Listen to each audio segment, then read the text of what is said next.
السلام علیکم۔ حضرت ابراہیم علیہ السلام کو آگ میں ڈالنے کا واقعہ۔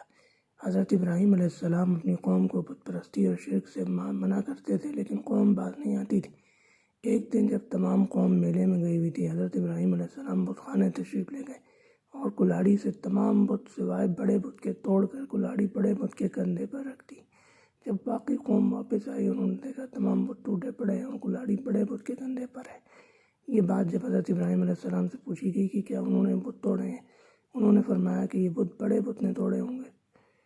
اب فرمایا کہ ان سے پوچھ لو اگر وہ بولتے ہوں تو۔ قوم نے کہا کہ وہ تو بول نہیں سکتے۔ حضرت ابراہیم علیہ السلام نے فرمایا پھر بھی تم ایسے گونگے بہرے بتوں کی پرستش کرتے ہو۔ اس پر غضبناک ہو کر قوم نے حضرت ابراہیم علیہ السلام کو آگ میں پھینکنے کا فیصلہ کر لیا۔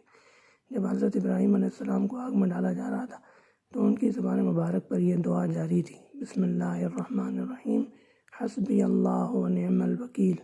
یہ واقعات تفصیلی طور پر سورہ انبیاء آیت نمبر 57 تا 69 اور سورۃ الصافات آیت نمبر 91 تا 98 میں موجود ہے۔ اللہ حافظ۔